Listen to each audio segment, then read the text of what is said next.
Hello friends, good morning. চলে এলাম আবারও তোমাদের সামনে একটা ভিডিও নিয়ে। তো আজকে আমি বানাচ্ছি ধোকা। আর ধোকার জন্য এখানে দেখো, রাতের বেলাতেই আমি মটর ডাল ভিজিয়ে রেখেছিলাম। আর এই মটর ডালটাকে এখন ভালো করে জল থেকে ছেঁকে মিক্সির মধ্যে নিয়ে নিচ্ছি, দিয়ে একটুখানি বেটে নেব। তো ডালের মধ্যে আমি সামান্য পরিমাণ লবণ দিয়ে দিলাম, তাহলে ডালের বড়াতে লবণটা ভালোভাবে ঢুকবে। এবার আমি মিক্সিতে বেটে নেব। তো ডালটা দেখো বাটা হয়ে গেছে।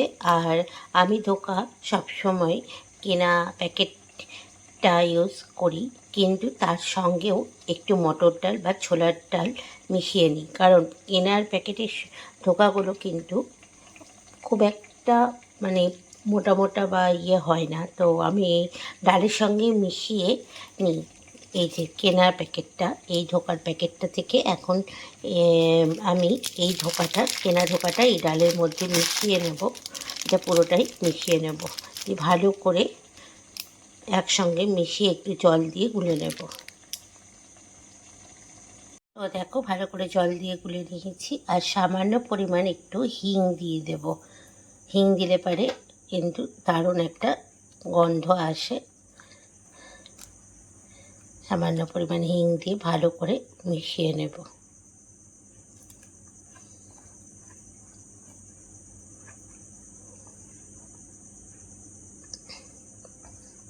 এবার কিছুক্ষণ একটু ঢাকা দিয়ে ভিজিয়ে রেখে দেব, তাহলে খানিকটা একটু ফুলে উঠবে।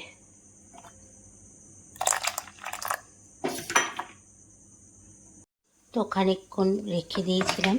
আর এবার আমি এবার কড়াইয়ের মধ্যে এটাকে নেড়ে নেব ভালো করে। তো কড়াই বসিয়ে দিয়েছি, দেখতেই পাচ্ছ। এবার সামান্য পরিমাণ একটু তেল দেব। তো তেলটা গরম হয়ে গেলে আমি এর মধ্যে একটুখানি কালো জিরে দিয়ে দিলাম।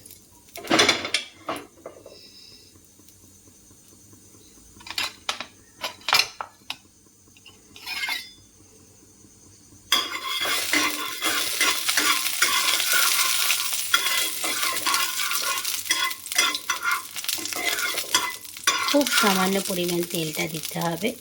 এবার যেই গোলাটা গুলে রেখেছি আমি ধোকার, সেটা এর মধ্যে দিয়ে কন্টিনিউয়াস কিন্তু নাড়াতে থাকতে হবে, তা না হলে কিন্তু জমাট বেঁধে যাবে। তো গোলাটা দিয়ে এবার কন্টিনিউয়াস কিন্তু এইভাবে নাড়াতে থাকবো, তা না হলে কিন্তু এটার মধ্যে জমাট বেঁধে যাবে।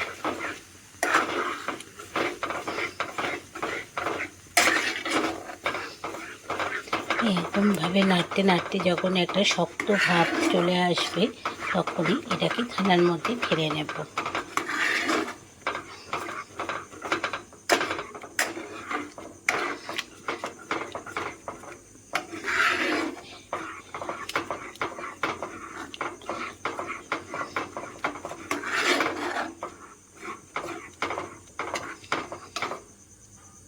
তো দেখো, একটা শক্ত ভাব চলে এসছে। এবার আমি এটাকে গ্যাসটা বন্ধ করে একটা থালার মধ্যে তেল ভালো করে ব্রাশ করে নিয়ে এটা এর মধ্যে ঢেলে দেবো থালার মধ্যে।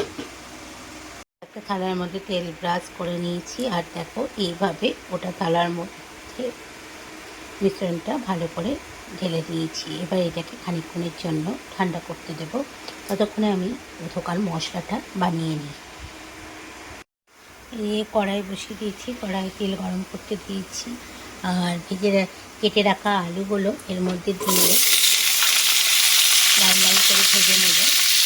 আর আলুর মধ্যে সামান্য পরিমাণ লবণ আর একটু হলুদ দিয়ে তার আলুগুলোকে ভালো কালার আসবে। সামান্য একটু লবণ দিলাম, একটু হলুদ দিয়ে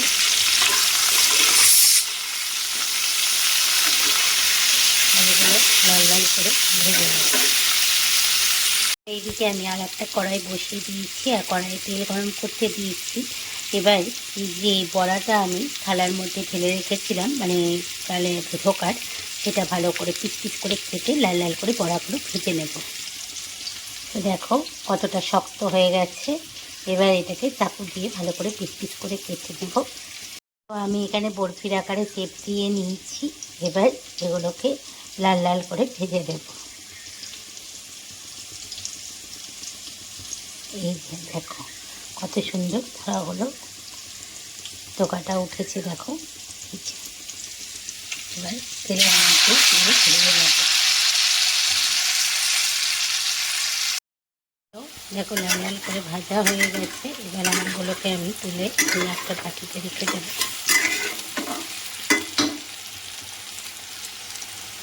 তেলের মধ্যে গোটা গরম মশলা দিয়ে দিলাম, দিয়ে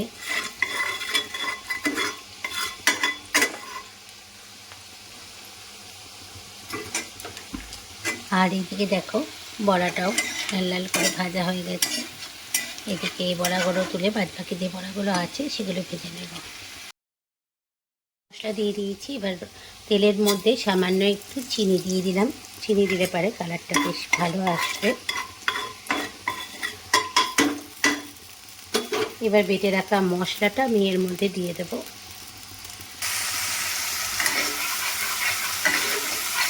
মশলাটা দিয়ে ভালো করে কষতে থাকবো। এবার আমি এর মধ্যে ধনে গুঁড়ো, জিরে গুঁড়ো, লঙ্কার গুঁড়ো, স্বাদ মতো লবণ দেবো। তো ধনে গুঁড়ো, জিরে গুঁড়ো, লঙ্কার গুঁড়ো সব একসঙ্গে মশলার মধ্যে দিয়ে আমি এবার ভালো করে কষাতে থাকবো। আর সামান্য পরিমাণ স্বাদ মতো লবণও দিয়ে দিয়েছি। আলুগুলোও দিয়ে দিলাম। এবার ভালো মতো একসঙ্গে কষাতে থাকবো। সামান্য একটু জল দেবো, জল দিয়ে কষাবো। দেখো কি সুন্দর মশলা থেকে তেল ছাড়তে শুরু করেছে। আর একটু জল দেবো, জল দিয়ে সামান্য পরিমাণ জল দিয়ে মশলাটার সঙ্গে আলুটা আর একটু কষাবো। বড়াগুলো সব ভাজা হয়ে গেছে নিচে।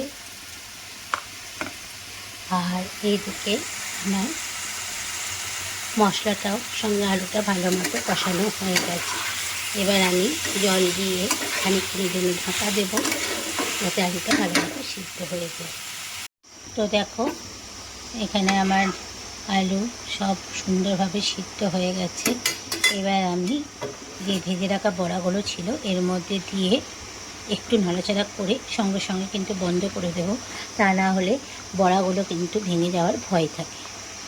তো বড়াগুলো দিয়ে নিয়েছি। এবার গ্যাসটা বন্ধ করে দিয়েছি। এবার আমি এর ওপর থেকে একটু সামান্য ঘি আর গরম মশলা ছড়িয়ে দেবো। তো রেডি হয়ে গেছে আমার ধোঁকা।